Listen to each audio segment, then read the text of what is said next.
Kamusta mga Tropa Weeps? Nandito po tayo ngayon sa Bike Lane Alabang. Pag-iikot natin dito, ang dami natin nakita mga bagong traction na bike. Nakita natin meron sila ditong Grit, Compass, tsaka Rulu. Sa lahat ng mga bago ng bikes dito ng traction, isa lang yung nakaagaw pansin sa akin. Ito yung Traction Atlas.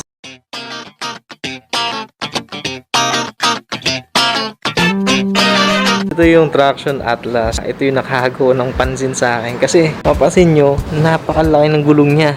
Parang regular na mountain bike siya. Pero, naka-drop bar. O, ibang-iba to sa mga nakikita natin na gravel bike na naka 40C lang tsaka naka 38C. Ito yung kakaibang gravel bike ng Traction. So, ang tawag nila dito is Monster Cross. Video natin ngayon guys, i-feature natin itong kakaibang gravel bike ng Traction. Simulan na natin. Check muna natin yung frame netong Traction Atlas. Material na ginamit dito sa frame is 4130 na chromoly steel. Then yung head tube nito is non-tapered. Ginamit na headset dito sa semi-integrated. Ibig sabihin nun, meron pa siyang cap na pinipress. Then sunod dun is bearing na yung nilalagay. Same lang din dito sa fork. It's 4130 na chromoly steel. Makikita nyo naman dito sa frame mismo. Dito sa may head tube, yung badge ng Traction. Dito sa may top tube naman, malapit sa may seat tube, yung model niya. Sa down tube, nandito yung brand. At yun lang yung makikita nyo sa frame niya mismo. Napaka simple ng paint job. Walang masyadong mga decals. Dito naman sa top tube, may makikita kayong tinatawag nila na gasket. Ito kasi nilalagay ito para dagdag tibay sa mismong frame. Isa din sa very convenient na ginawa nila dito sa frame is naka-external cabling siya. Mas madali nating ma-access yung mga kable ng shifter, ng brakes. Kung sakali man palit ka ng kable ng preno, hindi mo na kailangan magpakahirap na ipasok yung kable sa loob ng frame. So check naman natin yung size ng frame. So ayan. Yung size ng frame is size 16. Then check naman natin yung top tube kasi may mga tropa tayo na minsan na nagtatanong kung gaano kahaba yung top tube. Yung top tube niya is 21 inches. Dalawa pala yung kabitan ng battle cage nito guys. Dito sa ibabaw ng down tube at meron din dito sa ilalim. Papansin nyo dito sa itaas ay may tatlong bolt siya. So, isa sa purpose niyan, malipat-lipat nyo yung pwesto ng battle cage nyo. At isa pa, kaya tatlo yan, pwede nyo siyang kabitan ng tinatawag na anything cage. Meron na siyang mount kung sakali man gusto nyo siyang lagyan ng fender o kaya rack.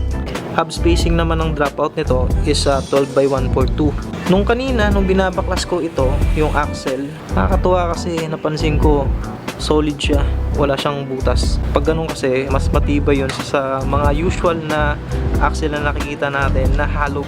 Then yung kabitan naman ng brake caliper nitong frame is post mount. Makikita nyo yung design niya guys, medyo nakabend siya ng mas mataas. Ang purpose kasi niyan para mas magkaroon ng clearance dito sa bandang dulo ng kinakabitan na bolt ng brake caliper para hindi sumabit yung allen natin kung sakali man na mag-a-adjust kayo ng brake caliper. Same lang din sa kabila, mas maluwag nga dito. Hindi kayo mahirapan na i-align itong brake caliper kung sakali man na aayusin nyo siya. Basta pag-usapan na din lang natin yung axle nitong frame na to. Material pala na axle na to is 7075 T6 na series of aluminum. Tapos makikita nyo dito sa bandang baba ng bolt nakalagay 13 Newton meter. Better na gamitan nyo ng torque wrench para ma-achieve nyo yan. Kasi pag lumagpas kayo dyan, pwedeng mabali yung axle o kaya sabihin natin na ma-lost thread. So sunod lang tayo sa torque requirement nitong axle. Isa rin guys sa panalo sa frame na to is yung tire clearance niya. Mapapansin nyo dito sa seat stay, mapakita ko sa inyo, napaka luwang pa. At pati na rin dito sa change stay area, napakaluwang pa ng tire clearance. As per Traction, sabi nila pag wala daw fender kayo na linagay, pwede pang mag-exceed sa 27 by 2.6 yung laki ng gulong na pwede nyong ilagay. Pero kung may fender naman, up to 2.3 lang daw yung kakayanin. Yung length naman ng bottom bracket shell nito guys is 73mm. Habang sinecheck ko to kanina, yung change stay niya, napansin ko dito sa area na to, kinapalan nila dito, nilagay talaga nila is solid na bakal. Ang ang purpose talaga nito is kung sakali na magkaroon ng chain shock, mas matibay yung area na to at hindi basta-basta mabubutas. Habang chinecheck ko tong RD hanger, masasabi ko lang napakatibay ng pagkakagawa nito. Yung thread ng axle nandito mismo. Habang inihigpitan nyo yung axle, lalo nagiging stable itong RD hanger niya at mas lalo siyang intact mismo doon sa frame. Mas mabilis mo na matatanggal yung RD hanger kasi nandito lang sa labas yung Allen bolt niya. Luwagan mo lang to at luwagan mo lang yung axle, matatanggal mo na yung RD hanger. Dito naman tayo sa fork niya. Yung fork nito guys, same material din ng frame. It's 4130 chromoly steel.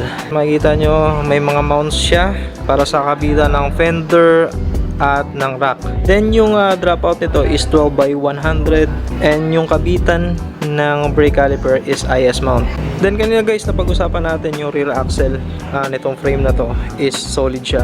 Parehas lang din dito sa fork na ang linagay nilang axle sa solid din siya. Solid, hindi hollow, syempre matibay yan. Dito naman tayo sa wheel set. Yung hubs nito is traction, 32 holes sealed bearing. Kanina binaklas natin to, check natin. So yun, na-confirm natin it's sealed bearing siya.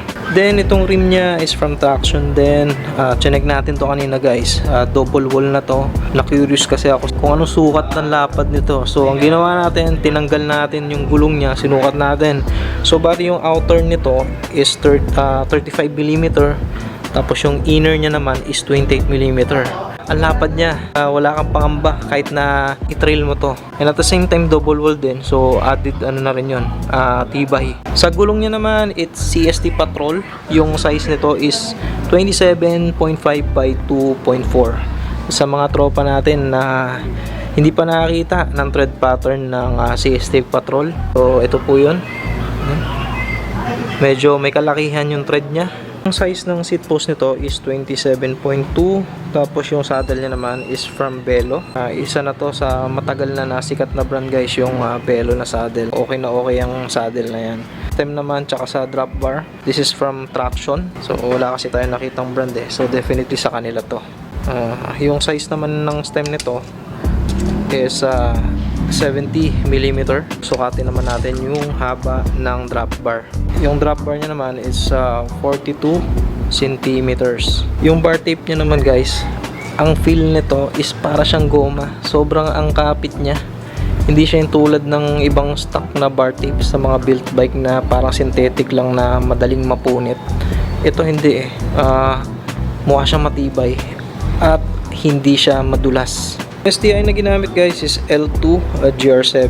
Tina din yung kanyang RT. It's L2 GR7. Since na yung GR7 wala siyang cable adjuster, kinabitan naman nila dito sa mismong kable. So dito ka mag-a-adjust ng tension ng kable kung sakali man na itotono mo itong RD. Sa mga tropa natin na hindi nakakaalam kung paano ang shifting nitong GR7, ganito yun guys. Pag clinic nyo siyang papaloob, aakyat yung aakyat itong chain. Aakyat siya sa mas lighter na gear. So pag clinic mo naman to, yan, bababa siya. Ayun, napansin nyo bumaba. Okay, so ganun lang siya. Di tulad siya ng Shimano na isasabay mo to para umakyat, at ito yung pinaka-release niya para bumaba sa mas mabigat na gear. Front niya naman, it's from Traction. Yung hollow yung design niya, 170mm yung length, tapos 104 BCD, at yung size ng chaining nito is 34 teeth na narrow wide. Chain naman, KMC X10 naman yung chain niya. Yung RD, nabanggit na natin to kanina, it's L2 GR7. Ito namang cogs niya is Sunshine. Medyo iba siya sa mga Sunshine na nakikita ko kasi ito kulay black. Yung madalas ko nakikita para siyang silver. Yung ratio ng cogs nito is 11:46. Naka mechanical disc brake pa to guys. Yung caliper mismo wala siyang brand, and same lang din nitong rotor. Yung size ng rotor nito is 160 yung sa harap, pati na din dito sa likod. Yan, 160 din yan. Kung sakali man guys na nagsawa kayo na naka-rigid kayo lagi, pwede nyong palitan to guys ng suspension fork. As per traction, sabi nila pwede nyong lagyan ito ng 120mm na travel ng fork. Yun yung pinaka-requirement ng frame. At kung nagsawa na rin kayo sa drop bar, pwede nyo din siyang palitan ng flat bar o kaya loop bar o kaya kahit anong handlebar na nagustuhan nyo. Yun nga lang magiging problema nyo guys, syempre STI to. Pag flat bar kasi tsaka loop bar, kakailanganin nyo ng shifter, so papalitan nyo to. Yun lang naman yung magiging problema nyo. Kaya ako natuwa dito kasi marami kang pwedeng gawin sa bisikleta na to.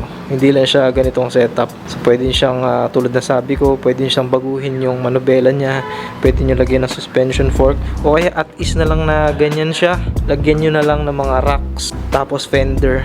Gawin yung as touring bike nyo. Yung iba mas gusto yung ganitong gulong kasi mas komportable sila sa mga malalapad. Ayaw nila nung manipis like yung mga 40C na gulong. So yun guys, okay na tayo dito sa ating bike check sa Traxion Atlas. At yung price pala nito dito sa bike lane is 37,500. Pwede nyo naman tong bayaran through cash card o kaya home credit. Total guys, nag-feature na din naman tayo ng Traxion dito sa video natin ngayon. Isama ko na din yung mga iba pang Traxion bike na available dito sa Bike Lane Alabang. Meron sila ditong Traxion Grit. Ayan. Yung price nito is 33,800. Meron din sila ditong Traxion Compass. Frame material nito at yung fork nito is steel din. 34,500 yung presyo nito. And lastly, meron din sila ditong Traxion Rulu. Ayan. Yung price nito is 29,800. Hello, ako nga pala si Omar ng Home Credit ng Bike Lane Alabang. Itong Traxion Atlas ay pwede nyo makuha sa halagang 11,300 down payment, tapos ang monthly niya for 12 months is 3,440. Ang 12 months namin ay free last payment po ito. So, bali kung gusto nila mag-apply for home credit, ano ba yung mga requirements na kailangan nila? To valid ID lang po kailangan natin yun. At least 30% down payment, then at least 3 months sa work.